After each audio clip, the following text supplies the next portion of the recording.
Bonjour Eva, bonjour Marcelin, bonjour à tous. J'espère que vous êtes confortablement installés dans vos canapés. C'est parti pour le tour de la presse nationale et encore aujourd'hui très politique car je sais que vous appréciez ça. Moi aussi du coup. Allez, on commence avec Notre Voix et l'édito d'Abdoulaye Sanogo à lire donc à Notre Voix. Et il nous dit que l'incroyable ascension d'Emmanuel Macron ne doit pas nous faire oublier la tout aussi incroyable débâcle de Benoît Hamon et du Parti socialiste français.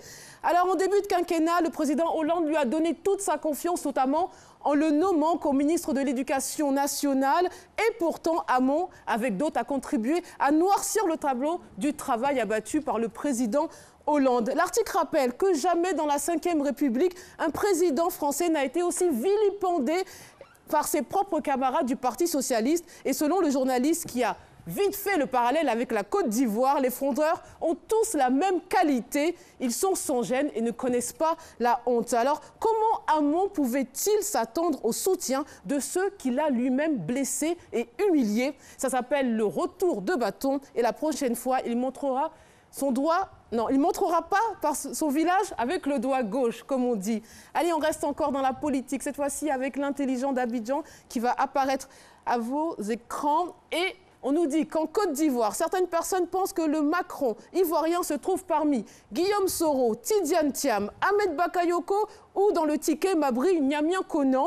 Alors pour Wakili Alafé, en 2020, le choix se fera entre un rebelle ou un insoumis et une sorte de rénovateur à l'instar de Macron, qui n'est pourtant pas porteur d'une idéologie de rupture, mais l'incarne, c'est tout son paradoxe. Selon lui, Guillaume Soro pourrait être cet insoumis s'il sort du RDR et du RHDP. Il y a le cas de Tidiane Thiam qui a l'air d'être plébiscité et qui, selon eux, a besoin que le PDCI l'adoube. Mais après, pourra-t-il s'en défaire au même titre que Macron avec le Parti socialiste, sans oublier que le RDR peut lui-même fabriquer son insoumis et feindre d'accepter l'alternance et le présenter face aux candidats du PDCI en misant sur le rejet des candidatures dites classiques. Pour l'un des contributeurs de l'article, Tidiane Thiam semble correspondre aux attentes car il a les mains propres. Pour un autre, ni Soro, ni Tidiane Thiam et encore moins Ahmed Bakayoko ne peuvent être comparés à Macron.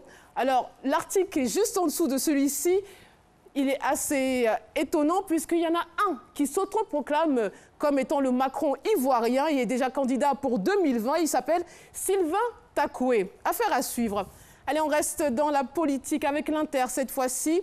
Par décision du 22 avril 2017, Henri Konan Bédié a nommé deux nouveaux vice-présidents, Bobby Assa Emelienne et Alakwadio Rémy. 3 jours plus tôt, l'ancien chef d'État, solide patron du PDCI RDA, nommé l'actuel gouverneur du district d'Abidjan, à savoir Robert Begré-Mambé, l'ancien ministre des Sports Dagobert Banzio et Koné Manamé Fofana en qualité de vice-président. D'autres, comme l'ex-ministre du Commerce Jean-Louis Billon ainsi qu'Aminata Ndiaye, ont été promus porte-parole adjoint aux côtés de l'inamovible Kobenan Kwasi Adjoumani. Alors, pourquoi ce vent de restructuration et ces actes forts imminents? Eh bien, l'allié d'Alassane Ouattara entend-il simplement caser certaines pointes du PDCI qui, comme Alakwadio Rémy et ou Bobby Assa Emelienne, ont échoué à renouveler leur mandat de député?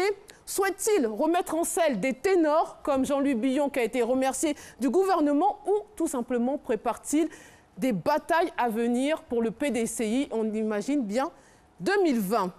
Allez, on change un peu de sujet. On prend la direction de Yamoussoukro avec l'expression « La capitale a mal à savoir », nous dit le journal. Les rebelles, les belles et grandes avenues réalisées par le président Félix Houphouët-Boigny sont dans un piteux état. Vous allez le voir à l'écran. Des gigantesques nids de poules perturbent sérieusement la circulation routière au grand désarroi des automobilistes et autres usagers de la route. Alors le constat aurait pu être pire si, à la faveur de la visite d'État du président Alassane Ouattara en décembre 2013, des travaux de réhabilitation n'avaient pas été effectués. On va revenir sur cette présidentielle française, du moins les résultats du premier tour. Et grâce à Courrier International, je vous propose un florilège des réactions dans la presse internationales.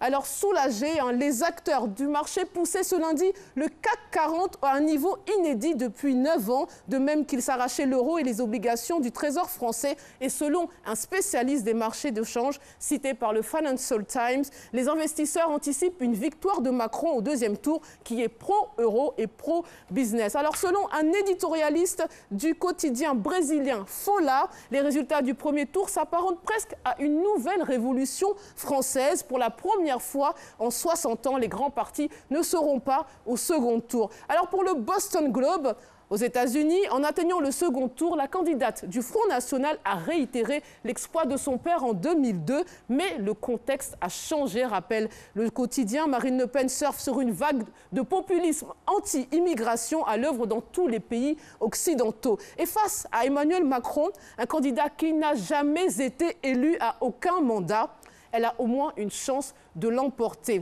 à l'instar de Donald Trump qui lui apporte tout son soutien.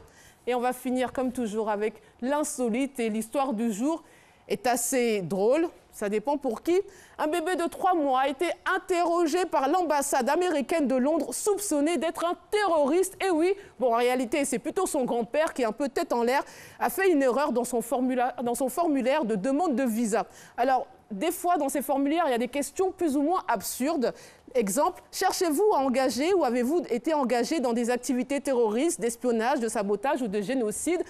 Il y a encore mieux, où il y a une question qui vous dit « Avez-vous l'intention de tuer le président des États-Unis d'Amérique ?» Alors si vous répondez oui, vous êtes fichu, vous en doutez. Et lui, par erreur, il a répondu oui. Donc il s'est retrouvé en garde à vue avec le bébé.